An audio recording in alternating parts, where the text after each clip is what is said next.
Noli Me Tangere, Kabanata 12, Araw ng mga Patay. Ang sementeryo ng San Diego ay nasa kalagitnaan ng isang malawak na palayan at may bakod na lumang pader at kawayan. Lubhang napakakipot ng daang patungo rito. Ito ay maalikabok kung tag-araw at nagpuputik naman kung tag-ulan.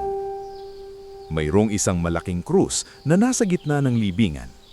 Ito ay mayroong nakatungtong na bato at nakatitik ang INRI sa isang kuping lata na niluma na ng panahon. Masukal ang kabuuan ng libingan. Sa ibang bahagi ng libingan, may dalawang tao ang humuhukay ng paglilibingan na malapit sa pader na parang babagsak na.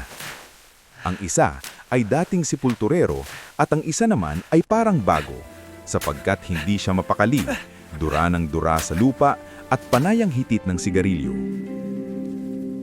Sinabi ng naninigarilyong lalaki sa sepulturero na lumipat na sila ng ibang lugar sapagkat sariwa at dumudugo pa ang bangkay na kanyang hinuhukay. Hindi niya matagalan ang gayong tanawin. Sumagot ang kausap na siya raw ay napakasilan at marahil kung siya ang nasa kanyang kalagayan na ipinahukay ang isang bangkay na may 20 araw palang nalilibing sa gitna ng kadiliman ng gabi, kasalukuyang bumubuhos ang malakas na ulan at namatay ang kanyang ilaw, ay lalo siyang mandidiri at kikilabutan ng buong katawan. Ang bangkayan niya ay kailangang pasanin at ilibing sa libingan ng mga inchik. Gayunman, dahil nga sa malakasang buhos ng ulan at kabigatan ng bangkay, minarapat na lamang na itapon niya ito sa lawa. Ito ay dahil sa utos ng malaking kura na si Padre Garrote